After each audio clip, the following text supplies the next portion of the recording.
Rogers Memorial for this opportunity. I'm really excited. And I also want to thank Henry and Cecilia McGee as well.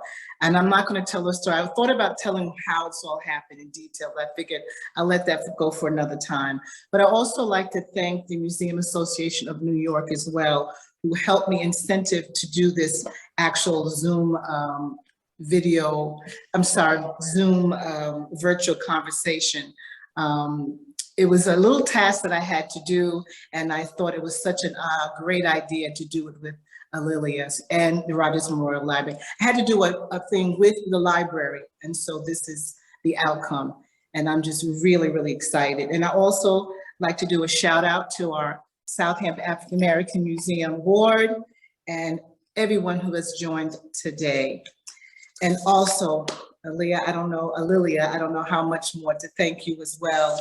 I'm just really, really excited about this. And I'm also excited for all you are listening that she'll always also be our keynote speaker on June 17th at from 6 to 8 at the Southampton African American Museum. It's be part of our annual Juneteenth celebration.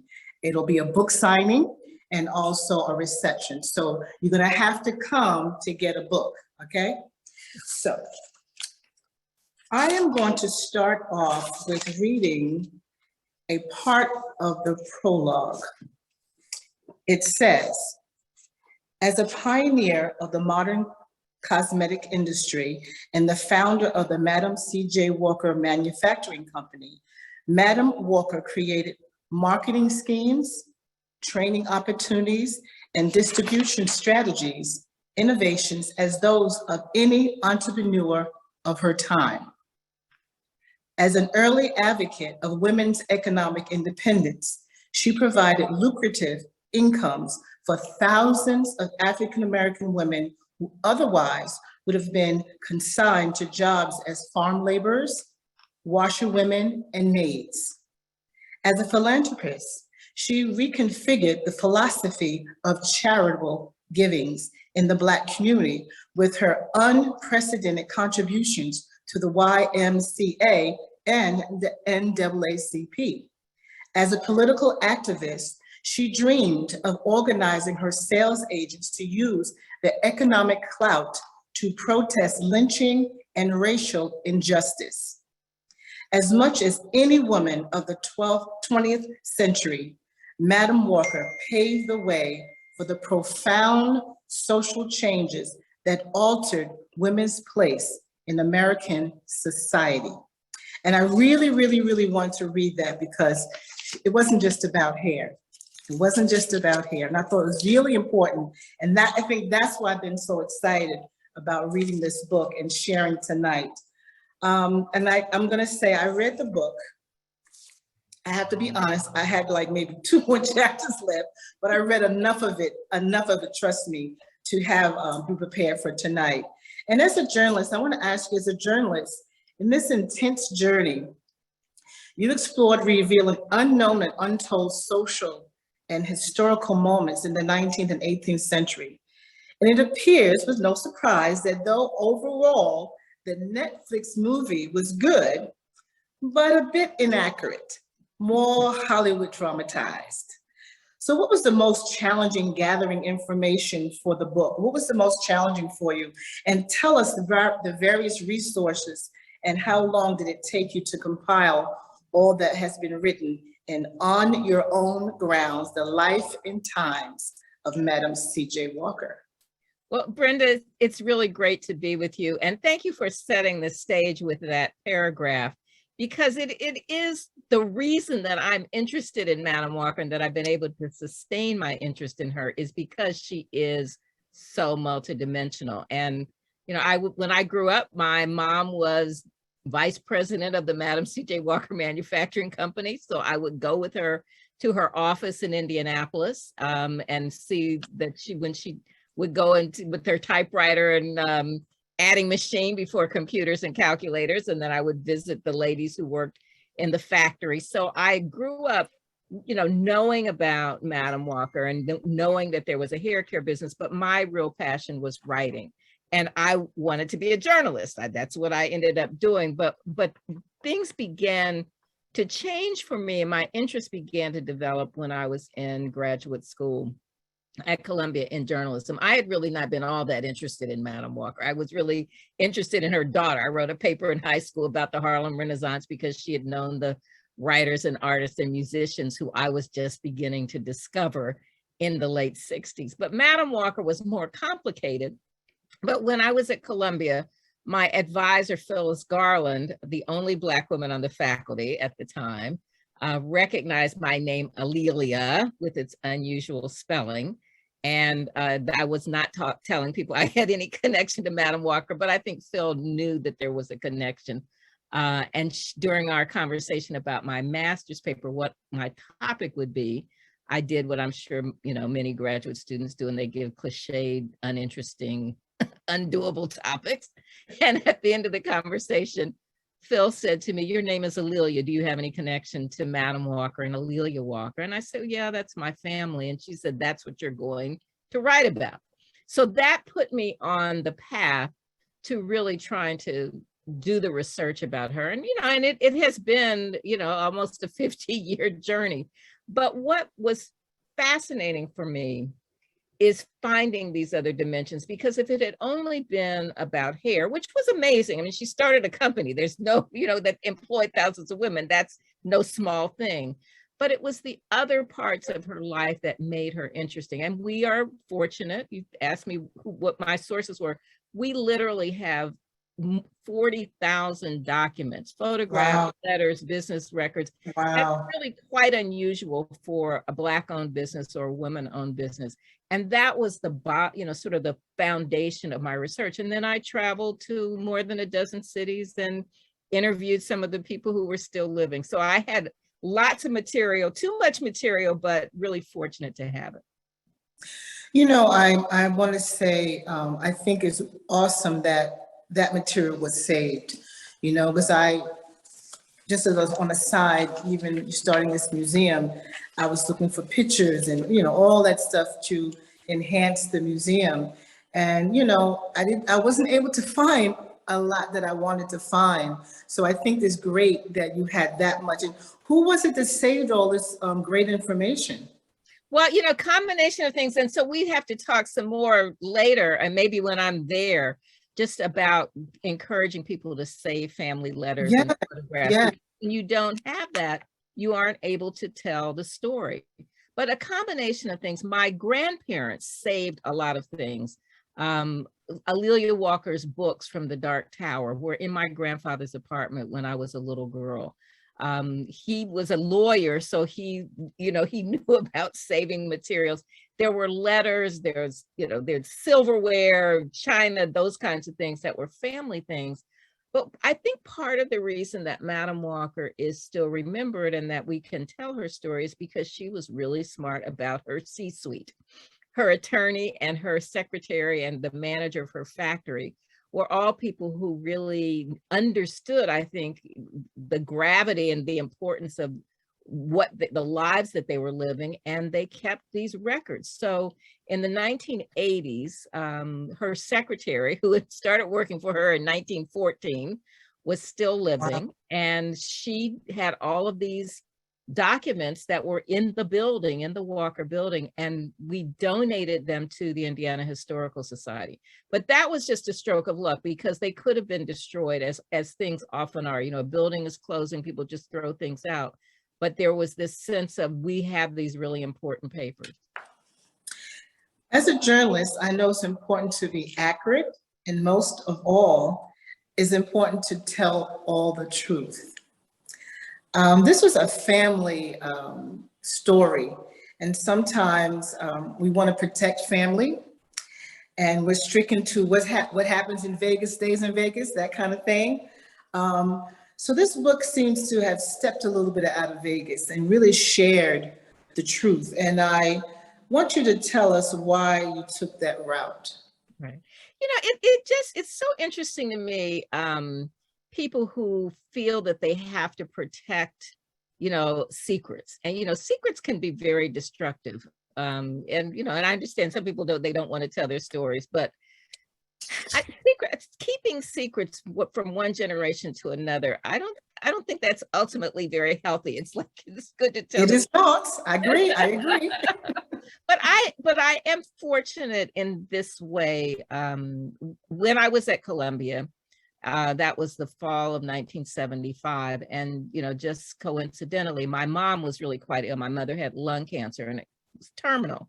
But I went back to Indianapolis for the Christmas holidays and my mom was in the hospital. And, it didn't really occur to me that she might not be with us, because that just wasn't computing in my head. But I was telling her the research that I was doing and the things that I was beginning to find. And there were not any scandals, but I don't know, Madam Walker had been married 3 times. I mean, whatever. Things that seemed like, okay, she wasn't perfect in the little paragraph that's always presented. And I said, Mommy, I'm discovering these other stories. What do I do? How should I handle that? And she said to me, in what would turn out to be one of our last conversations, tell the truth, baby. It's all right to tell the truth. And I think that when she was growing up, she was born in 1928. She went to Palmer Memorial Institute, a Black boarding school in North Carolina. And then she went to Howard in the 40s. And people had my mom was a really down-to-earth, wonderful person. But I think people who didn't know her had this sense of, she's Madam Walker's great-granddaughter, and, their whatever conclusions they may have drawn. And so I think that she felt somewhat protective, and her parents had been divorced. That was really quite unusual during the time. But she understood that it was, it's not good to keep secrets, that you might as well tell the whole truth. And I think as a journalist, it was just really important to me. And I'll just, say this also, that in telling Madam Walker's story, I wanted to be able to tell both her struggles and her challenges and to inspire people. And for me, if I presented her as perfect and flawless, that it would mean that other people would not be able to see themselves in her. Everybody has flaws. So I was reading, and you had a turning point when you read the obituary in one of your intellectual heroes. Could you tell us a little bit about that? Sure. But thank you so much for reading so carefully. I really appreciate that. but so Brenda, I am a child of the 60s, which means in my household, hair was a big deal. My mom, as I said, was vice president of the Walker Company. My dad was president of another Black hair care company, wow. Laboratories, and they made chemical hair straighteners. So when I was a senior in high school, I had a perm, but everybody was starting to wear afros, and I wanted to wear an afro. My father was entirely opposed to this. Really? For most fathers in 1969. But he was like, who's going to pay for your college tuition? You're supposed to be, my daughter. But my mom was much more sanguine about this. And she took me to the Walker Beauty School, where the students rolled my hair up on permanent wave rods. And then I had this big afro. So I was ambivalent about Madam Walker at that point, because many people thought she'd invented the hot comb, which she didn't invent, but that was kind of all that people knew about her. But my intellectual hero was W.E.B. Du Bois. And when I was in Widener Library, in the sort of the stacks with all of the, old manuscripts and old edition books from the 1600s, 1700s. And I was working on a paper, I don't even know what it was about. And I happened to come across some bound issues of The Crisis, the NAACP's monthly magazine that Du Bois had edited. And because he was my intellectual hero, he'd gone to Harvard, and he was a brilliant man. His book, The Souls of Black Folks, had been a revelatory book for me when I was in high school and searching for identity. But I found the obit that he wrote about Madam Walker in the August 1919 issue of The Crisis.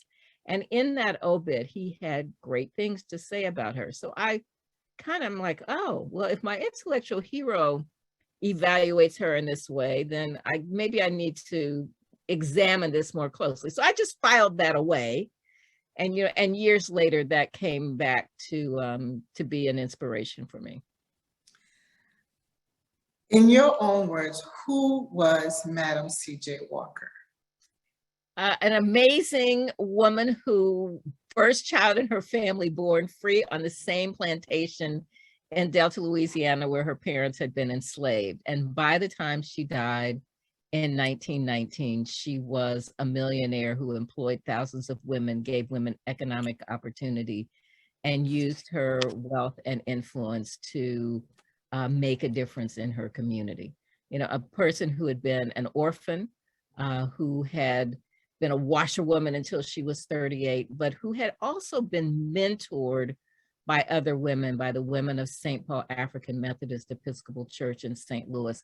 And for me, that is such a key part of her story, that it was the women of the church who began to give her a vision of herself as something other than an illiterate washerwoman. And she took that same kind of kindness and was able to give back. I got too probably involved with this part of the story, but I'm going to go there.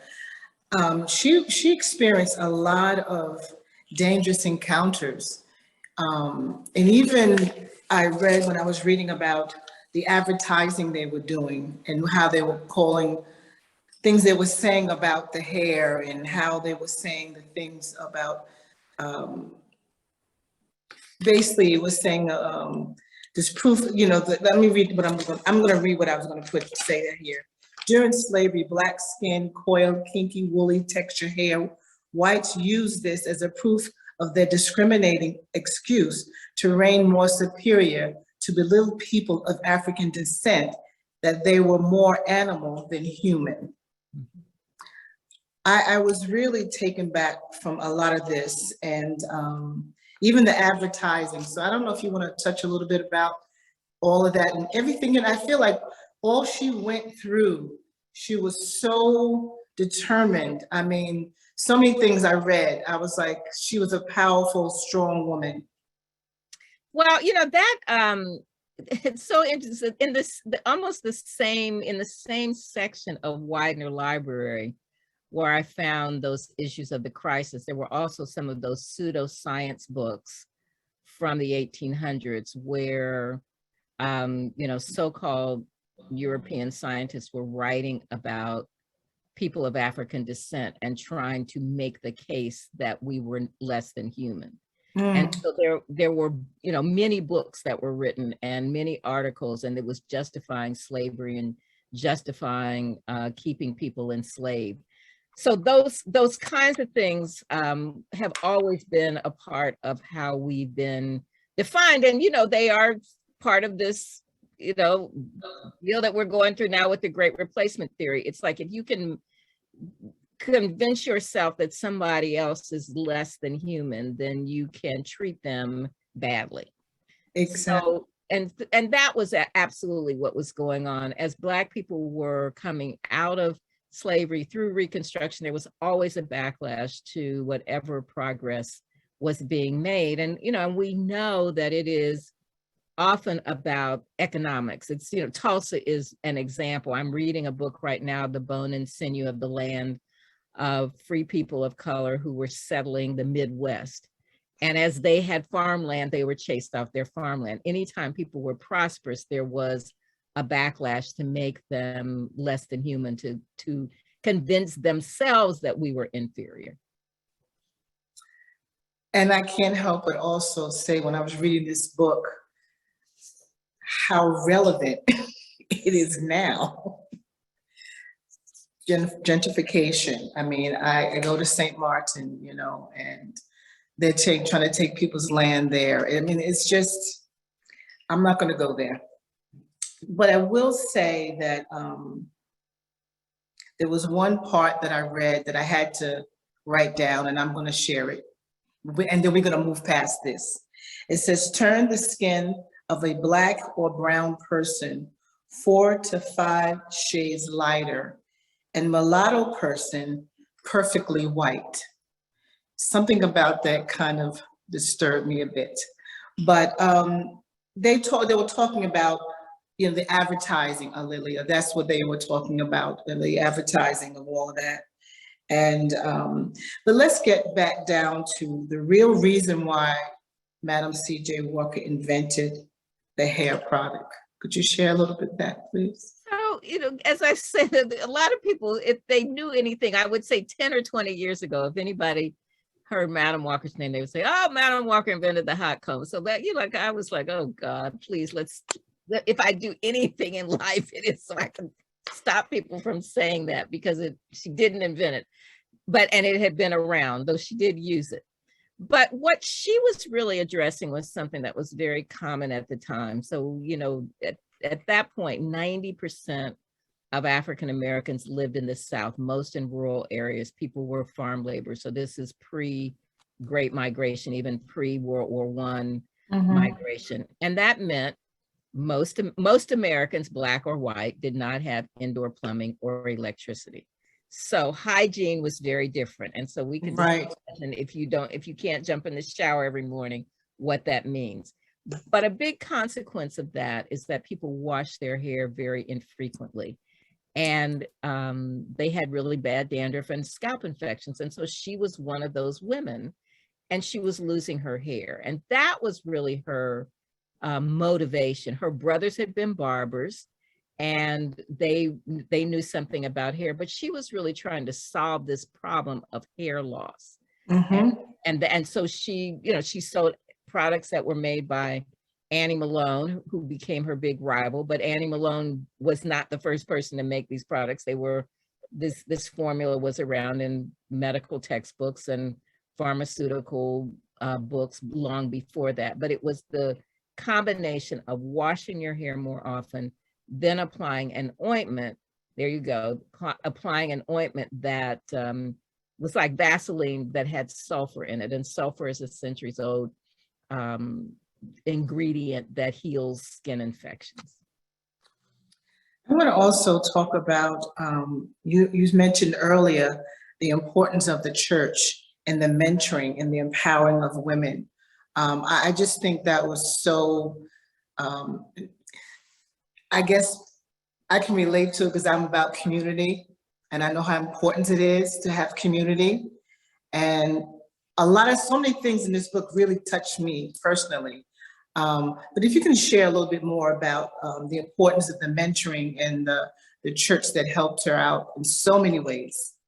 I'm so glad you mentioned that. I mean, for me, that is really a key aspect of her story. It's this, thinking about this poor widow, 20-year-old washerwoman with very little education arriving in St. Louis, where her brothers were there, yes, but she still was pretty much on her own. And it was women in the church, the school teachers, the more middle-class women who really reached out to her, and they saw some spark in her. But she was like, and it was that sort of tradition of Black club women, settlement houses. We see these young people or old people coming to the city. They don't really have much education. What can we do to help them? And so she was somebody who was receptive.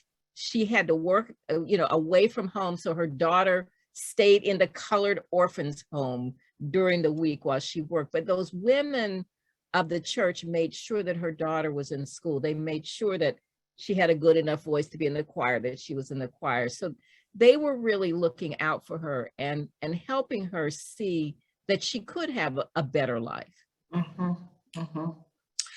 And her advocacy for her community and her philanthropy and her political involvement, that was impressive to me too. And like I said, I can relate to so much of this. She had a common cause and relationship with a lot of people, like Ida B. Wells, Booker T. Washington. So could you talk a little bit about that connection for us too? Yeah, one of the things that it was a big bonus for me as I started to do this research is the Black newspapers, the Black press, because it told where everybody was all the time. And I used to have to do this on microfilm. Now you can go on newspapers.com, as you know, and ProQuest and find these things. But it often talked about her meeting with people. Ida B. Wells Barnett, that was a great moment for me when I was reading her autobiography, and discovered, a couple of pages where she's talking about how she met Madam Walker, how Madam Walker hosted her and Monroe Trotter at a dinner for the National Equal Rights League. And that, of course, Ida B. Wells is the person on lynching, but Madam Walker was able to also lend her support. When she moved to New York, she became a member of the NAACP's executive committee that helped to organize the silent protest parade that happened after the East St. Louis massacre. And she and Ida B. Wells had a great admiration for each other. There was kind of a funny story after the war ended, after World War I ended. Madam Walker was much more radical than her attorney wanted her to be. And while Booker T. Washington was somebody she admired, so was W.E.B. Du Bois, so was A. Philip Randolph, who was really radical at the time, but so was Ida B. Wells. And they were both involved with this National Equal Rights League, and they were among the African Americans who wanted to go to Paris to observe the peace talks at Versailles. And they were being spied upon by a Black spy for the War Department. And I just, this made me love her even more, because she and Ida B. Wells turn up in this military intelligence division secret report, and they're called Negro subversives. I love it. It's like, I love this. Me too. I'm going to try, I'm looking at the time, I'm trying to balance this time out. I was also looking at, right now, we have so many things that are happening that to me was so in tune with what's happening in that book and what's happening now. And they have what they call now the CRT. And I call the CRT the cover up reality tactic. That's my thank you. That's my version of it anyway. I just want you to touch on that, and then we're going to move to another part of it. But I just want you to touch on that for us a little bit, please. Well, Brenda, history is what I do every day, but that is not what I ever expected to be doing, because like many people of my generation and many generations after that, my high school history textbooks did not mention Black people, except the few paragraphs that said slaves, not enslaved people, as we like to say now, but the slaves were contented, and literally that word contented was in the textbook. And it said then they were better off as slaves because they were clothed and fed. That was a certain school of thought that was taught in the early mid 20th century. And it's basically the cover up, as you say, it's the cover up. And it's the same kind of cover up that is going on right now to not make people feel uncomfortable, to make them think slavery was kind of benign and people were really kind of happy the way they were. Well, it wasn't true then. It certainly wasn't true during slavery, and it's not true now. But I would never have thought I would be doing history, because I didn't see myself in the history books. But once I began to find this family connection and this sort of legacy, then I became really fascinated, and I wanted to reframe the way that I approached history. So now that's what I do every day. I'm just, I'm obsessed with knowing the truth and obsessed with all of these stories, and really grateful that now there are so many books and so many people who are trying to tell these stories. I want Yvette to put up that last picture. I think it's just phenomenal how she empowered so many women. That just, I don't know, it's just, look at that. It's just awesome. And I'm sorry. No, okay, go ahead, please go. And this is what keeps me telling Madam Walker's story, because yes, you look at those women, they've come from all over the United States, the Caribbean, and Central America. This is actually 1924, and Madam Walker had died 5 years earlier, but the Walker Convention was in New York in 1924, and it was really a pilgrimage for these women. They had gone to her gravesite earlier in the day, and then this was visiting Madam Walker's house and a picnic, and walking through the room, her bedroom. So these women had been inspired, but they had, infuse themselves with not just this idea of we're going to do hair and make money, but she had really said to them, your first duty is to humanity. I want others to look at us and realize that we care not just about ourselves, but about others. And at the end of the 1917 convention, the women sent a telegram to President Woodrow Wilson urging him to support legislation to make lynching a federal crime. So we know that took more than a century. But the other part of the legacy for me is not just, owning your home, educating your children, but as my good friend Tiffany Gill, who's a professor at Rutgers, wrote in her book, Beauty Shop Politics, some of these same women who had been part of the Walker Company, the Walker agents, some of those women had beauty salons in the South during the Civil Rights Movement. And when the churches became too much of a target, they would have meetings in their beauty shops. A. Philip Randolph's wife, Lucille Green Randolph, was a Walker agent. And so those women when they had meetings, Martin Luther King came and spoke to them because the beauticians had such a network and so many connections. So that sense of leadership was something that was, for me, a really important part of her legacy. Wow. Okay. I'm going to just turn just a little bit because I'm going to go full circle and I want to show. Thank you. This is the new line, this out. It's called By Sundial. So could you just share that? How much were you involved with this? So, this has been such a wonderful journey for me. There are 11 products sold at Walmart and Walmart.com. And when Richelieu Dennis, who was the founding CEO of Sundial, more than a decade ago, was really interested in what had happened to the Madam Walker product. So my family was involved through the 80s. Then the trademark was owned by someone else for about 30 years, but not really very widely distributed. But Rich, who'd grown up in Liberia, knew about Madam Walker when he came to the United States to go to Babson College in the late 80s. And he wanted to revive it. So he reached out to me. We began to talk about ways to revive it. And we did a version of it. And then after he sold Sundial to Unilever, the Walker line was part of that sale. And when Kara Sabin became the CEO, and Rich had bought Madam Walker's house in Irvington, and he was really into Madam Walker's legacy. But when Kara became CEO, we began to have conversations about what we should do with this line. So she involved me in the early decision-making about what the emphasis would be, the packaging, the fragrance of the products. So I felt very, very involved in this process and in creating the overall philosophy of what we're targeting. And we're looking at scalp health and then for this younger generation that likes to change their hair every other day, we want to have styling versatility. Well, I bought this and I'm using it.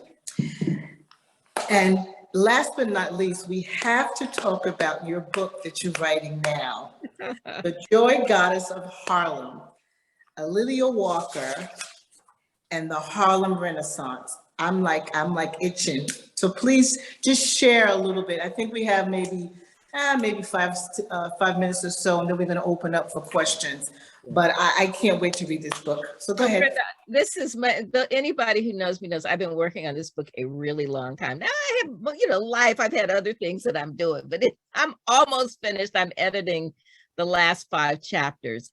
And it has been such an important journey for me to finally tell her story, because Olivia Walker has been reduced to like a paragraph in, most things that you read about the Harlem Renaissance. It's like her mother made the money, she spent the money, she had parties, that was all she did. And, nobody's that pathetic. So, and the Netflix series, while it was entertaining and Octavia Spencer was really good, it really caricatured her and has made my job that much harder.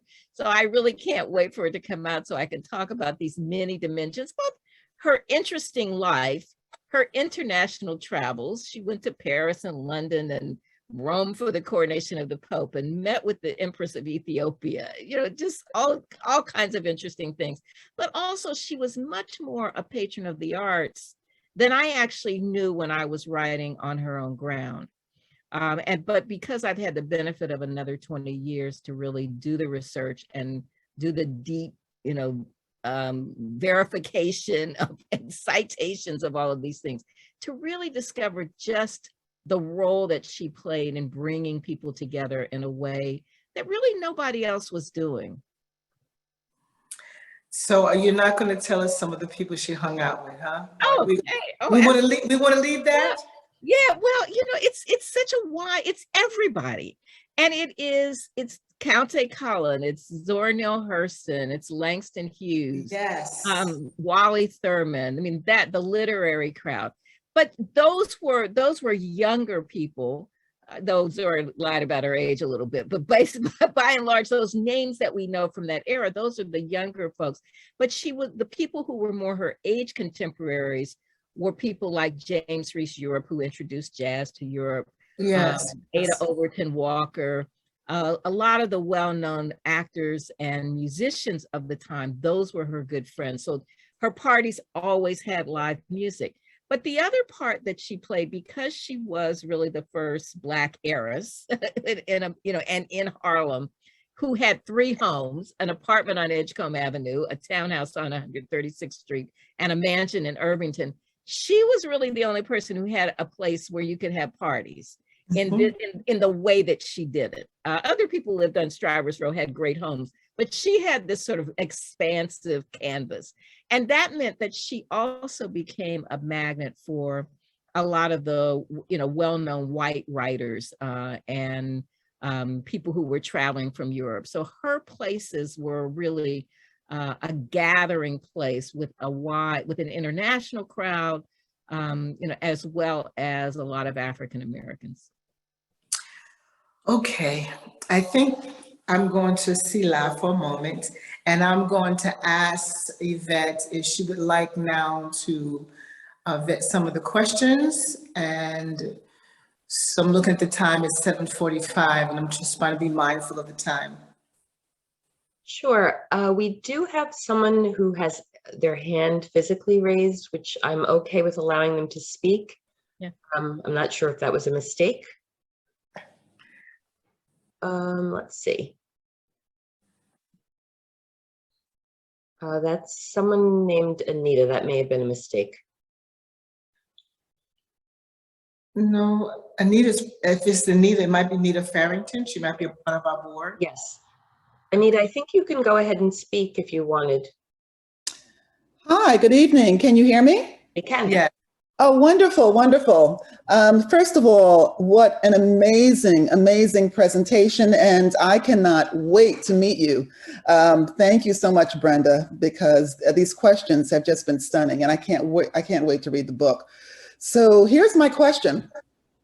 What advice would you give to the new 2022 African American class of entering freshmen who are interested in African American history and planning to major in journalism, but may not necessarily find faculty mentors or courses that will support them? Great question. I tell you, it was really a gift from, the universe that Phyllis Garland was my advisor.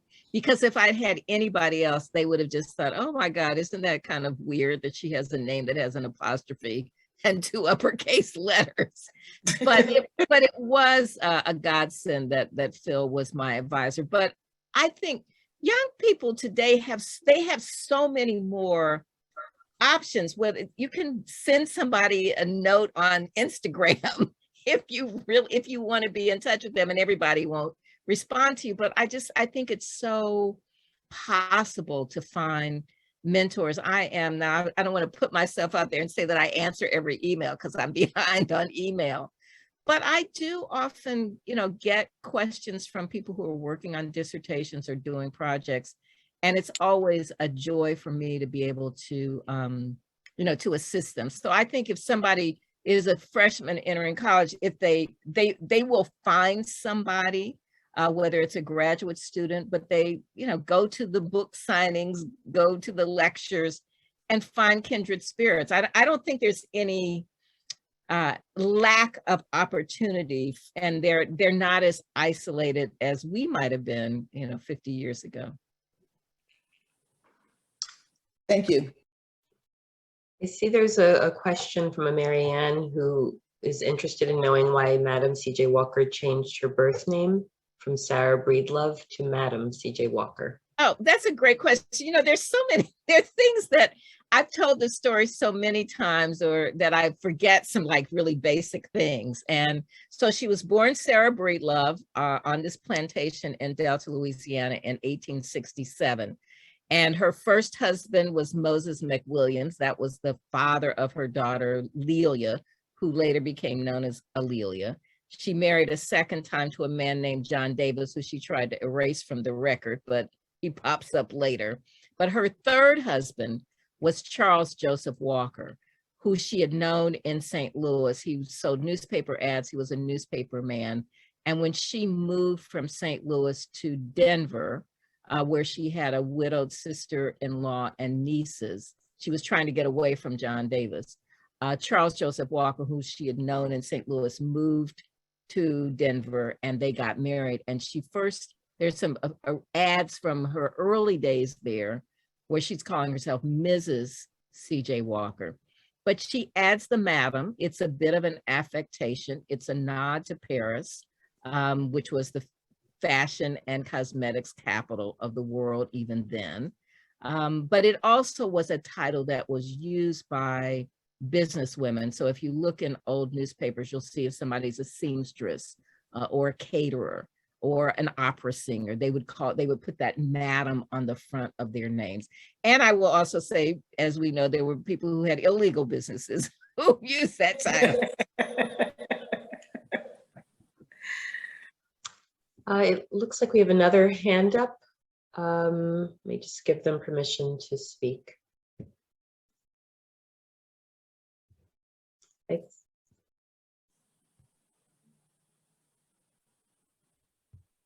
I think you can unmute yourself. Is that C or Sai? I'm not sure you pronounce that. Sai? Sai, it might be Sai.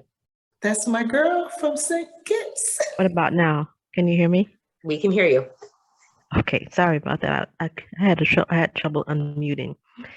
So this was an amazing interview. So I'm so happy that I was able to hear it. Thank you, Brenda, and thank you, Miss Bundles. Wow, this is great. My question is about connecting dots. I read Nola Brooks' book, Hair Raising, when I was in graduate school. Yes. And I remember I attended an HBCU, and so I remember like as early as the 1980s, quite a few HBCUs in the South, like Georgia and Alabama, had these basement or lower level, almost hair salon like places for the girls in the dormitories to do their hair. Some of them, I know that where I was in school, that there were refrigerators, there were hair dryers, sinks, just like you were going to be in a hair salon. And I read something I think in Nola Brooks's book saying that during the early days of HBCUs, these are the places where people were trained to continue the work, selling the products in the field. A lot of women got summer jobs at HBCUs, things like that. And I wanted to know if that was true, because I was still believing that she invented the hot comb. So now I'm questioning a lot of other things. So I'm wondering about that connection. Yes, thank between you. I'll tell you, that's my mission in life. If nothing else. But that's a really great question, and that's interesting to know. That's one of those. It's got to be an article for somebody to talk about what those salons were like, because even in cities, people didn't necessarily have the budget to go to the beauty shop, but certainly in HBCUs that were away from major cities, that would be a really great option for people to be able to do hair. But Madam Walker absolutely tried to outfit a few schools with to teach people the course. Mary McLeod Bethune's at that point, Daytona Normal at an industrial institute for girls. She set up a beauty salon or beauty school operation and did that in a few other schools, because at that point in the early 1900s, as you know, a lot of the schools were really kind of industrial institutes. They were trying to teach people trades, and that doing beauty culture was something, a business that Black women could go into. Being a seamstress, being a hairdresser, those were options for women. And so Tyrone McKinley Freeman is a good friend of mine. He's a professor of philanthropy at Indiana University School of Philanthropy. And I met Tyrone. This is to Anita's question about students. I met him a decade or so ago when he was starting his dissertation on Madam Walker and her philanthropy. So I'm very proud of what he has done. He's written a wonderful book called Madam Walker's Gospel of Giving, and he just got a $300,000 history prize for his research. So I feel like I played a little bitty role in that. But one of the things that Tyrone has done is to drill down on what the difference was between what Madam Walker was doing in terms of teaching a trade and what Booker T. Washington was doing in terms of teaching a trade. And part of what his critique is that Booker T. Washington is basically, stay in the South, stay on the farms, make that work.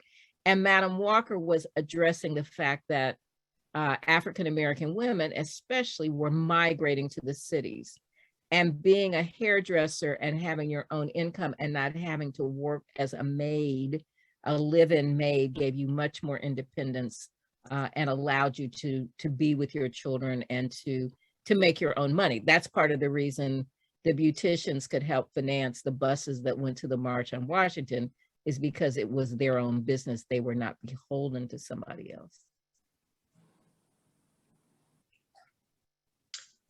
So I hope you'll write something about that. Sorry.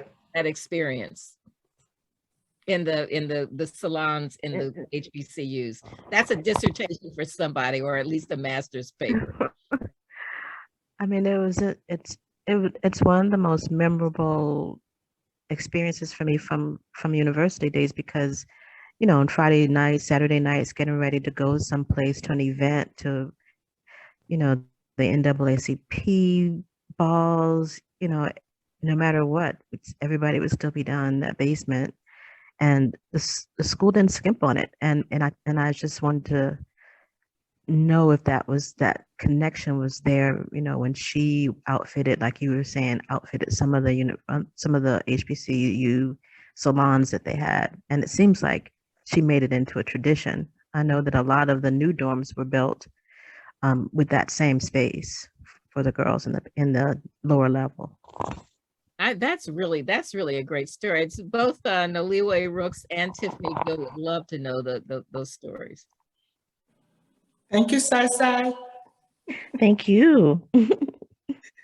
Jennifer wants to know how Madam Walker got along with her daughter. Great question. That's what this new book is about. But I also talk about what I tried to do in On Her Own Ground is develop their relationship. So, it was a complicated relationship.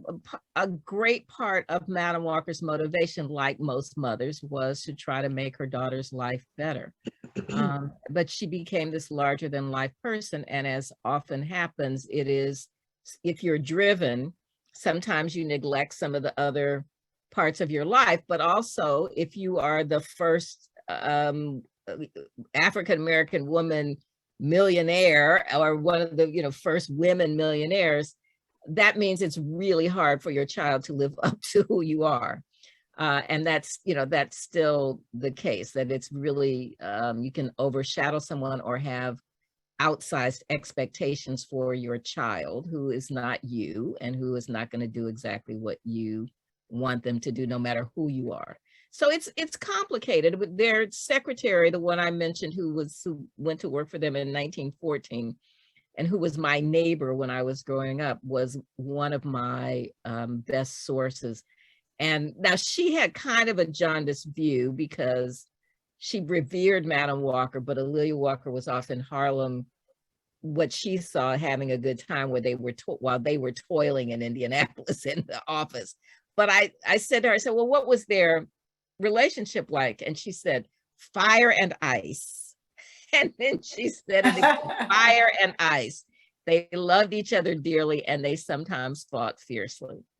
And I can see in their letters where there is a great deal of love and affection, but there are also times when they're frustrated with each other.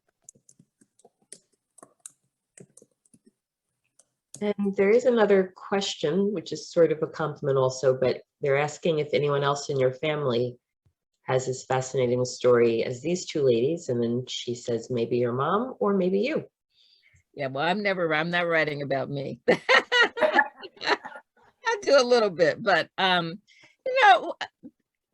think everybody's family has fascinating stories, and it's just the pieces that you tease out. My grandmother's story is an interesting story for an entirely different reason, and she was adopted by A'Lelia Walker, and there was a family friendship even from St. Louis. My grandmother had very long braids, and she was a model for Madam Walker, and then her father had died, and they her mother agreed to allow her to be adopted legally. She went, and with the promise that she would be educated. She went to Spelman.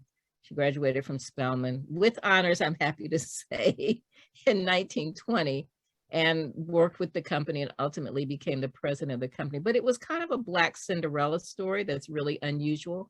But her biological family were free people of color in North Carolina, and two great-great-grandfathers who had been in the Continental Army during the Revolutionary War. So that's a whole nother interesting American story that, Brenda, makes me really upset about these CRT people, because we have our American stories, as you know, from your Southampton stories to tell. So I think she's interesting. And then my grandfather, my mother's father's family are interesting people to me. They had one held office during Reconstruction.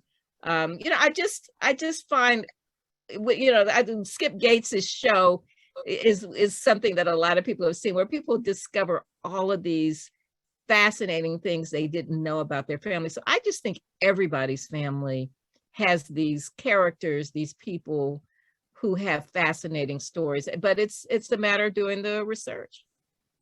And I've been saying it's time for us to tell our story. It is.